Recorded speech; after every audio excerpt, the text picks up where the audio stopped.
Hello students, good morning. Let's start with the new question, that is the evolution of commerce and industry. Last આપણે જે second question complete કર્યો હતો એ હતું types of the classification of business activity. First question આપણે લોકોએ જોયું હતું characteristics of business. Second question આપણે લોકોએ જોયું હતું functions of a business or types of business, classification of various business activities. એની અંદર આપણે લોકોએ બે બાયફર્ગેશન મેઇનલી જોયા હતા, ઇન્ડસ્ટ્રી એન્ડ કોમર્સ. એના જ રિલેટેડ કન્સેપ્ટ આગળના ક્વેશ્ચનમાં છે, that is the evolution of commerce and industry and its effect. Clear?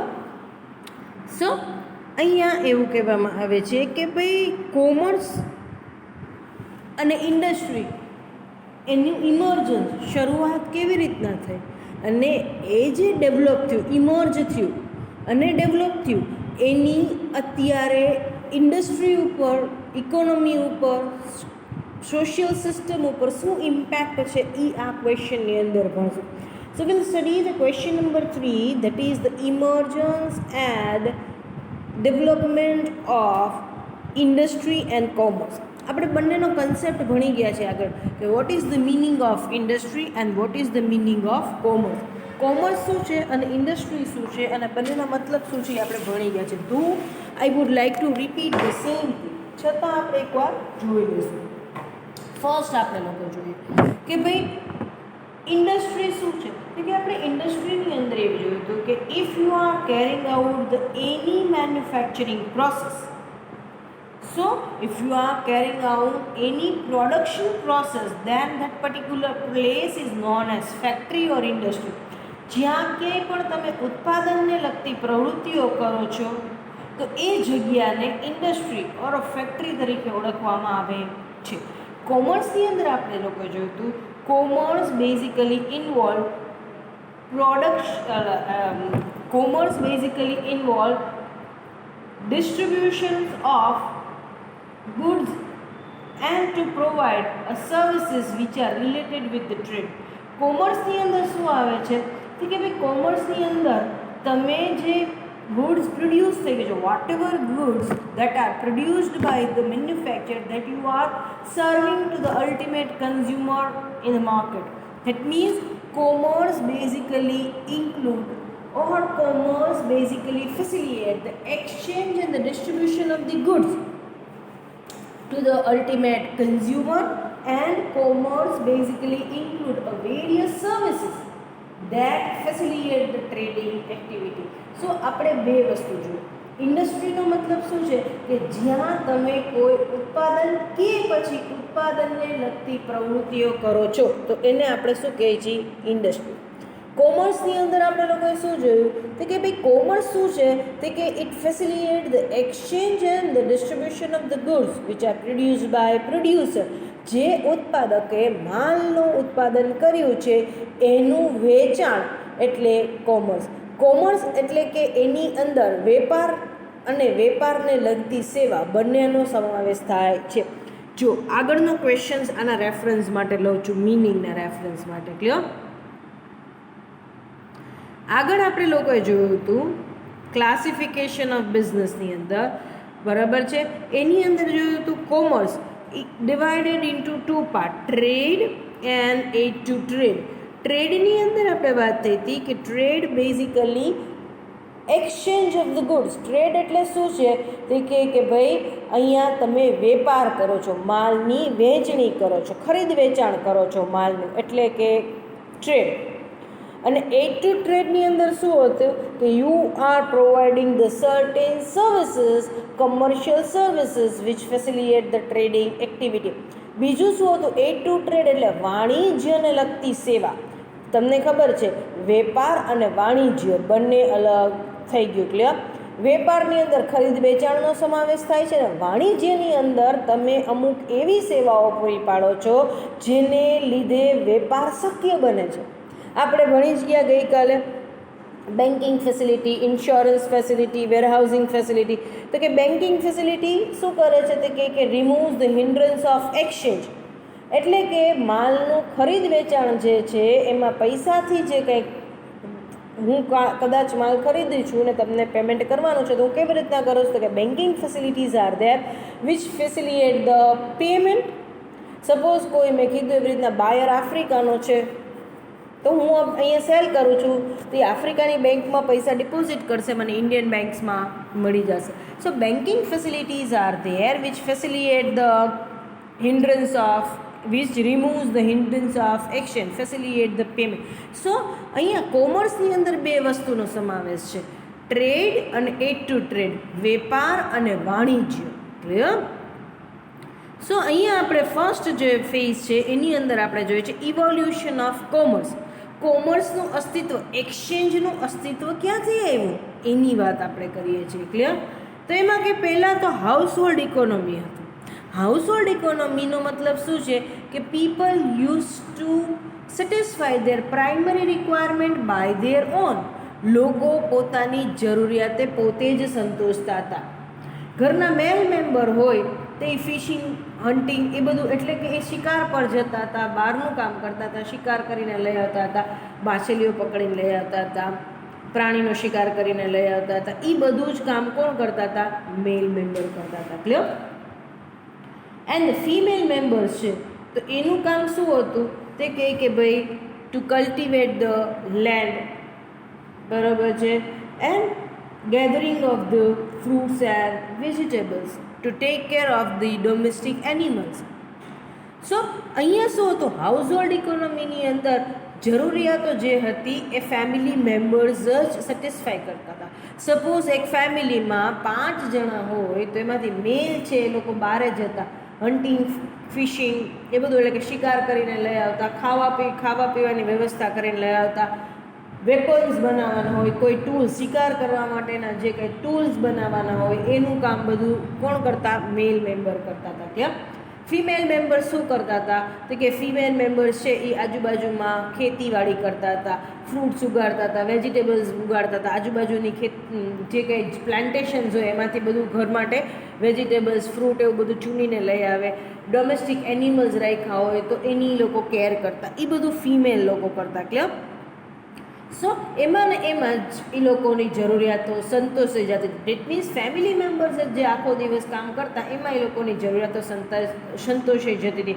There was no more need because in initial stage they have only the primary need. At that time, બહુ શરૂઆતના initial ટાઈમની વાત કરું છું, ત્યારે ખાલી ને ખાલી લોકોની પ્રાઇમરી રિક્વાયરમેન્ટ હતી. તો હાઉસહોલ્ડ ઇકોનોમી હતું. ક્લિયર? કોઈ એક્સચેન્જ જેવો કોઈ કન્સેપ્ટ જ નહોતો. Exchange has not actually taken place. Exchange જેવો કોઈ કન્સેપ્ટ જ નહોતો. ક્લિયર? સેકન્ડ આવ્યું barter economy, slowly and gradually. તો કે ભાઈ બાર્ટર ઇકોનોમી સિસ્ટમ આવી તો એની અંદર શું આવ્યું તો કે ભાઈ people have increase there need little bit. જરૂરિયાતો થોડી ઘણી વધતી ગઈ. હવે બીજાની પાસે છે એ મારે જોઈએ છે, બીજાના ખેતરમાં વીટ છે તો મારે વીટ જોઈએ છે, એની માટે એની પાસે એનિમલ્સ છે, હાઉસહોલ્ડ એનિમલ્સ, એની પાસે એનિમલ્સ છે જે મારી પાસે નથી. I wanted to have a milk. Clear? અને મારી પાસે એગ્રી પ્રોડક્ટ્સ છે એ એને જોઈએ છે. તો slowly and gradually barter system, barter economy આવી. In the barter economy, what they used to do, they used to exchange the product. એ લોકો પ્રોડક્ટ એક્સચેન્જ કરતા હતા. બટ અગેન પ્રોબ્લેમ શું આવ્યો? Problem of division and the problem of want. Barter સિસ્ટમમાં problem ક્યાં આવ્યો? શું કામ એને બાર્ટર સિસ્ટમ કન્ટિન્યુ ન થઈ શકી for a long period of time? કારણ કે ત્યાં પ્રોબ્લેમ આવ્યો, problem of division and the problem of want. તમારી પાસે મિલ્ક છે but I don't want to have a milk. મને તો કોઈક તમારું એનિમલ જોઈએ છે who basically help me out for outside activity. મને ક્યાંક જવું આવવું હોય તો મને એ એનિમલની રિક્વાયરમેન્ટ છે. I don't want a milk. તમને એગ્રીકલ્ચર પ્રોડક્ટ મારી જોઈએ છે, યુ વોન્ટ અ ક્રોપ. તમને મારો પાક જોઈએ છે, એગ્રીકલ્ચર વસ્તુ મારી પાસેથી જોઈએ છે, પણ તમારી પાસે છે એ મારે નથી જોઈતું. પછી મારી પાસે રાઈસ છે અને તમારી પાસે એનિમલ છે, તો રાઈસની વેલ્યુ તો ઘણી નાની છે એનિમલ કરતાં. તો હું કેટલા રાઈસ લઈશ? મારું ફેમિલીનું નીડ સેટિસ્ફાય થાય એટલા જ રાઈસ રાખીશ ને. હું કે થોડા જેટલા હશે એ બધા લઈ લઈશ એનિમલ દેવા માટે, તો હું એનું શું કરીશ? તો હવે એનિમલને તો કટિંગ થતું નથી કે અડધું રાખો અડધું પછી પાછું આપશું ગમે ત્યારે. સો બાર્ટર સિસ્ટમ શું કામ એને લોંગ ટર્મ સુધી સર્વાઈવ ન કરી શકે? Because the problem was the problem of division and the problem of want was there. Barter system શું કામ એને લાંબો ટાઈમ સુધી ચાલી ન શકી? કારણ કે બાર્ટર સિસ્ટમની અંદર જરૂરિયાતોનો એક મોટો પ્રોબ્લેમ હતો. કદાચ મારી જે પાસે છે એ વસ્તુની તમારે જરૂરિયાત ના પણ હોય, પણ તમારી પાસે છે એની મારે જરૂરિયાત છે. એક્સચેન્જ કેમ પોસિબલ થશે? તમારી પાસે વસ્તુ છે એની કિંમત વધારે છે મારી વસ્તુ કરતાં, એ મોટી છે, તો નાની વસ્તુ સામે મોટી વસ્તુનો એક્સચેન્જ કેમ કરવો આપણે? It is not again possible. So barter system બહુ લાંબો ટાઈમ સર્વાઈવ થયું. અગેન આપણે કહીએ છીએ કે ભાઈ once you satisfy a one need another want pop up in your mind. જેવી એક જરૂરિયાત પૂરી થાય કે બીજી બે જરૂરિયાતો ઊભી થઈ જાય છે. તો અહીંયા શું થયું કે needs of the people had multiply. તો લોકોએ એક વસ્તુ ઇન્ટ્રોડ્યુસ કરી. People have started exchanging the things with the common medium of exchange, that is money or currency. Barter સિસ્ટમમાં આ બધા ઇસ્યુ એક્સચેન્જ ના આવતા હતા, એટલે એ લોકોએ common medium of exchange introduce કર્યું, મની. કે કોઈ પણ વસ્તુ એક્સચેન્જ કરવી છે, ઇન રિટર્ન તમારે એક્સચેન્જમાં મની જ આપવાની, કરન્સી જ આપવાની. સો મની ઇન્ટ્રોડ્યુસ થયું એટલે શું આવ્યું? Money economy.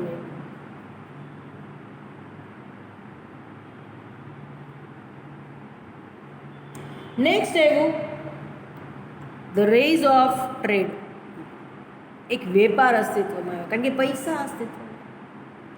મની ઇકોનોમીની અંદર શું થતું હતું કે મને ગોટ જોઈએ છે તો in written I need to pay. તમને એગ્રીકલ્ચર પ્રોડક્ટ જોઈએ તો હવે ગોટ અને એગ્રીકલ્ચર પ્રોડક્ટનું એક્સચેન્જ થશે નહીં. મની આવ્યા પછી એક્સચેન્જ ઓફ થિંગ્સ જતું રહ્યું. અહીંયા શેમાં આવી ગયું? વસ્તુમાં હવે એક્સચેન્જ થતું નથી, પૈસાની સામે જ એક્સચેન્જ થાય. તમારે કોઈ પણ વસ્તુ કરવી છે એક્સચેન્જમાં, ઇન રિટર્ન તમારે શું આપવા પડશે? તો ધીમે ધીમે આ ટ્રેડિંગ કન્સેપ્ટ આવી ગયું, એક માર્કેટ એક્ઝિસ્ટન્સમાં આવી ગઈ, where the people have started the trade with the exchange and the goods were purchased and sold at a particular place and the market concept came into an existence. હવે વેપાર અસ્તિત્વમાં કેવી રીતના આવ્યો? તે કે બધાને ગોતવા જવું પડતું હતું કે આની પાસે આ વસ્તુ છે કે નહીં. મને અહીંયા ઘરે બેઠા કેમ ખબર પડે છે કે તમારી પાસે રાઈસ છે કે નહીં, તમારી પાસે ગોળ છે કે નહીં, તમારી પાસે ડોંકી છે કે નહીં, અને મારે જોઈએ છે કોની પાસે છે એ કેમ ખબર પડશે? એ લોકોએ નક્કી કર્યું કે જેની પાસે જે વસ્તુ છે એ કોમન પ્લેસ ઉપર લઈને જશે, અને જેને જોતી હશે they need to exchange the things, they need to purchase the things, અને સામે શું પેમેન્ટ કરશે? તો એક કોમન પ્લેસ ઉપર બાઇંગ અને સેલિંગ માટે લોકો ભેગા થવા માંડ્યા. અને અહીંયા જ કોનું અસ્તિત્વ આવ્યું? બજારનું. બજારની ડેફિનેશન શું છે? Market place. માર્કેટ ડેફિનેશન શું છે? Market is a common place where the buyer and the seller come in to the contact with the each other and they exchange the goods. બજાર શું છે? બજાર એટલે કે એવી જગ્યા છે જ્યાં વેચનાર અને ખરીદનાર એકબીજાને મળે છે અને વસ્તુનું ખરીદ વેચાણ કરે છે. તો માર્કેટ એક્ઝિસ્ટન્સમાં એવું ટ્રેડ થવા માંડ્યું. પછી ટાઉન ઇકોનોમી એક્ઝિસ્ટન્સમાં આવ્યું. હવે ટાઉન ઇકોનોમી શું છે? તો કે ભાઈ સ્લોલી અને ગ્રેજ્યુઅલી પોતાના માલને બચાવવા માટે ચોરોથી ને એ બધાથી, બરાબર, તો એ બધું બચાવવા માટે લોકોએ શું કરવા માંડ્યું? એક બજાર ઊભી કરી. તો અહીંયા શું એક્ઝિસ્ટન્સમાં આવ્યું? તે કે ભાઈ ટાઉન ઇકોનોમી. ટાઉન ઇકોનોમીની અંદર મોટા મોટા ટાઉન બની ગયા. એની અંદર એ લોકોએ શું કર્યું કે ભાઈ બધા લોકો ભેગા થઈ અને એક આખું શેડ બનાવી નાખ્યું. આપણે જેમ કે માર્કેટ બજાર કહીએ છીએ, જ્યાં બધા પોતાના થડા નાખીને બેઠા, એવું એક બનાવી નાખ્યું, where they can protect their goods. Next આવ્યું ટાઉન ઇકોનોમી, પછી ઇન્ટરનેશનલ ટ્રેડ. તો કે ભાઈ ટાઉન ઇકોનોમીની અંદર એ લોકો લોકલ માર્કેટને સર્વ કરતા હતા requirement. In the town economy they use to satisfy the requirement of the local market. રાજકોટમાં મારી બજારમાં હું કામ કરું છું તો રાજકોટની પ્રજા મારી પાસેથી ખરીદી શકશે. પછી ધીમે ધીમે આવ્યો ઇન્ટરનેશનલ ટ્રેડ. ઇન્ટરનેશનલ ટ્રેડની અંદર શું છે, trade had then expanded geographically. That means they had a huge or the global market. So from local to global પહોંચાય લોકો. પહેલાં શું હતું ટાઉન ઇકોનોમીની અંદર, they used to satisfy the requirement of town. આખા ગામની જરૂરિયાતો પૂરી કરતા હતા, જે તે શહેરની જરૂરિયાત પૂરી કરતા હતા. હવે એ લોકો લોકલમાંથી ક્યાં આવી ગયા, ગ્લોબલમાં. It means they used to produce the products, they used to even the exchange goods to the international market, that is over the geographical boundaries. No more geographical boundaries. કોઈ ભૌમિક રેખાઓ જ નહોતી, કોઈ ભૌગોલિક રેખાઓ જ નહોતી. ગ્લોબલ લેવલ ઉપર માલ વેચાવા માંડ્યો. They used to produce the goods and they used to send a goods to the different part of globe. માલનું ઉત્પાદન કરતા ને માલ દુનિયાના કોર્નરે પહોંચાડતા, દુનિયાના ખૂણે ખૂણે પહોંચાડવાનું ચાલુ કર્યું. અને ધીમે ધીમે ઇન્ટરનેશનલ ટ્રેડ હેઝ ટેકન. તો શરૂઆત ક્યાંથી થઈ હતી, house hold economy, barter system, આ બધી બહુ બેઝિક ઇનિશિયલ કોમર્શિયલ સિસ્ટમ છે. અને ક્યાં જઈને પહોંચી, international trade. That means international trade, that means no more geographical boundaries. ભૌગોલિક કોઈ પ્રતિબંધ જ નથી. You are able to produce and sell the goods across the geographical boundary. Clear? So commerce એક ઘર આંગણેથી શરૂ થયું હતું અને એક ગ્લોબલ લેવલ ઉપર પહોંચ્યું. નેક્સ્ટ છે that is evolution of industry. તો કે ઇન્ડસ્ટ્રીની શરૂઆત કેવી રીતના થઈ એની વાત આપણે કરીશું. તે કહે કે ભાઈ શરૂઆતની અંદર તો ઇન્ડસ્ટ્રી જેવો કોઈ કન્સેપ્ટ નહોતો. પીપલ યુઝ ટુ રન અ કોટેજ ઇન્ડસ્ટ્રી, એટલે કે ઘર આંગણે જ ઇન્ડસ્ટ્રી. નાના નાના કામ કરતા, વીવિંગના, શોર્ટિંગ ઓફ ગ્રેઇન, નાનું નાનું એગ્રીકલ્ચર ઇન્ડસ્ટ્રી, પોતાની રીતના એગ્રીકલ્ચર કરતા. ઘરના જ બધા સભ્યો ભેગા થઈને દે use to produce the handicraft product. આવી બધી વસ્તુઓ ચાલતી હતી. આવું બધું ઉત્પાદન નાનું મોટું ચાલતું હતું. પોતાના ઘર આંગણે જે નાનકડી જગ્યા હોય એમાં એ લોકો એગ્રીકલ્ચર, ખેતી કરતા હતા. નાની મોટી એગ્રી ટૂલ્સ જાતે જ બનાવી લેતા હતા. વીવિંગ એટલે કે કાપડનું વણાટ કામ, આ તે બધું ઘરના ફેમિલી મેમ્બર્સ જ ભેગા થઈને ઘરના લોકો જ કરતા હતા. એ વસ્તુ થતી. સો સૌથી first industry came in to an existence was agriculture. સૌથી પહેલી ઇન્ડસ્ટ્રીનું જેનું એક્ઝિસ્ટન્સ આવ્યું એગ્રીકલ્ચર ઇન્ડસ્ટ્રી, ખેતીવાડીની. પછી ધીમે ધીમે કઈ ઇન્ડસ્ટ્રી એક્ઝિસ્ટન્સમાં આવી, handicraft industry. Labour intensive technology, labour intensive એટલે કે કામદારો ઉપર ચાલતી જ વસ્તુ, લોકો હાથેથી બનાવતા. And use of the machine was rare. Machine તો કંઈ વાપરતા જ નહીં, ક્યારેક નાનું મોટું મશીન પ્રોડક્શન માટે વાપરતા, અદરવાઇઝ હાથની મદદથી જ એ લોકો કરતા. ધીમે ધીમે લોકોએ શું કરવાનું ચાલુ કર્યું, they started taking the orders from the merchant. વેપારીઓ પાસેથી ઓર્ડર લેવાના ચાલુ કર્યા નાના નાના પાયે, કે વેપારી એને મટીરિયલ લઈ આવી દે, એ લોકો પ્રોડક્શન કરે અને વેપારી છે એ પાછો એ માલ લઈ જાય અને બહાર વેચે. એ કામ ચાલુ. ડોમેસ્ટિક સિસ્ટમ આવી. પછી ધીમે ધીમે એમ થયું મર્ચન્ટને, વેપારી, કે ઇટ ઇઝ ક્વાઇટ ડિફિકલ્ટ કે you have to manage the raw material. A raw material પાછું તમારે એને જગ્યાએ દેવા જવાનું, એ પ્રોડક્શન કરે તમારે લેવા જવાનું, એનું પેકેજિંગ કરવાનું અને એ બજારમાં પાછું કસ્ટમર સુધી પહોંચાડવાનું. આમાં તો ખર્ચો પણ વધી જાય છે, સમય પણ વધારે જાય. Let's collect or integrate all the things. ચાલો એક જગ્યાએ જ બધી વસ્તુ ભેગી કરીએ તો એ ત્યાં જ રો મટીરિયલ લઈ આવે, આર્ટિસ્ટ છે જે પ્રોડક્શન કરનાર લોકો છે એ પણ ત્યાં જ આવે, રો મટીરિયલ પણ ત્યાં જ આવે, પેકેજિંગ એ ત્યાં જ થઈ જશે, બધી વસ્તુ એક જ જગ્યાએ થશે, અંડર અ વન રૂફ. એક છત્રી નીચે જ બધી વસ્તુઓ. તો આ જે એક જ જગ્યાએ ઉત્પાદન પ્રવૃત્તિઓ બધી ભેગી કરી દેવામાં આવી, એ જગ્યાને એક ફેક્ટરીનું, ઇન્ડસ્ટ્રીનું નામ આપે.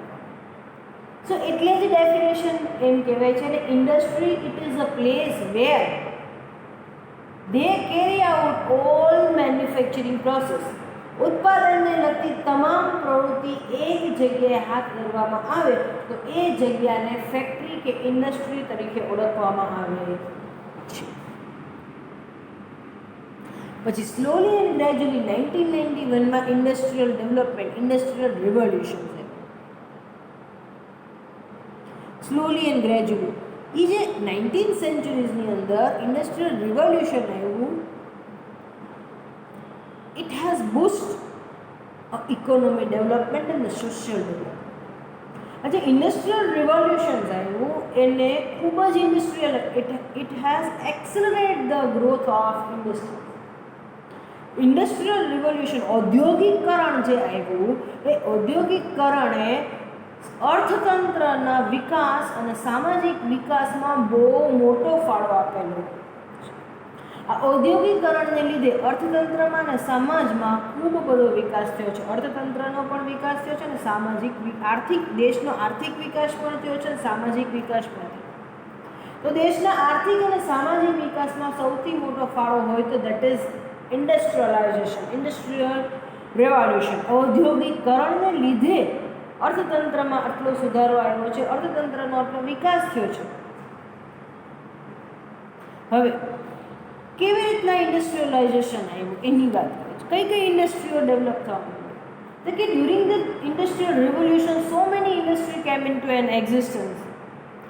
જ્યારે ઔદ્યોગિકરણનો એક ફેઝ ચાલતો હતો, ઔદ્યોગિકરણનો સમય ચાલતો હતો, ત્યારે એકી સાથે ઘણા બધા ઉદ્યોગો અસ્તિત્વમાં આવેલા. So development of engineering industries, iron making industry, use of steam power, rise of chemical industry, coal mining, revolution in the transport, આ બધી જ પ્રકારની નવી નવી ઇન્ડસ્ટ્રીઓ અસ્તિત્વમાં આવી. And then the effect of industrial revolution, મેં તમને કીધું કે industrial revolution have a two major effect, that is the economic effect and social effect. આજે ઇન્ડસ્ટ્રીયલ રિવોલ્યુશન આવ્યું એની બે મહત્ત્વની અસર છે. આર્થિક તંત્રની અંદર વિકાસ થયો છે અને એક સામાજિક ઇફેક્ટ, સોશિયલ ડેવલપમેન્ટ થયું છે.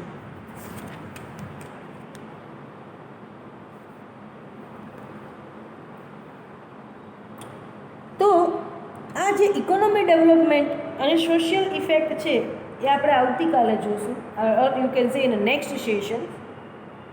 આજે ખાલી આપણે એટલું જ જોયું, ઇમર્જન્સ ઓફ ઇન્ડસ્ટ્રી અને કોમર્સ. કોમર્સ એ કન્સેપ્ટ કેવી રીતના અસ્તિત્વમાં આવ્યો, વેપારનો કન્સેપ્ટ કેવી રીતના અસ્તિત્વમાં આવ્યો એ, અને ઇન્ડસ્ટ્રીનો કન્સેપ્ટ કેવી રીતના અસ્તિત્વમાં આવ્યો એ, એની ઇફેક્ટ શું આવી એ આપણે નેક્સ્ટ સેશનમાં જોઈશું. ક્લિયર?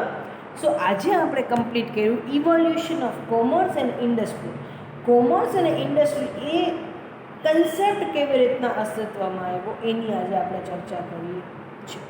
સો આજે આપણે થર્ડ ક્વેશ્ચન્સ લીધો. ફર્સ્ટ ક્વેશ્ચન આપણે જોયું હતું characteristics of business, second question આપણે જોયું હતું ક્લાસિફિકેશન ઓફ બિઝનેસ, અને થર્ડ ક્વેશ્ચન આપણે જોયો evolution of the commerce and industry and its impact. એમાં આપણે આજે એક પાર્ટ જોઈ લીધો, that is the evolution of commerce and industry. એની ઇમ્પેક્ટ છે એ આપણે નેક્સ્ટ લેક્ચરમાં જોઈશું. ક્લિયર? સો એ કમ્પ્લીટ કરીએ એટલે આપણે ત્યાં કમ્પ્લીટ કરીએ છીએ ઇન્ડસ્ટ્રી અને કોમર્સવાળો part. Thank you so much.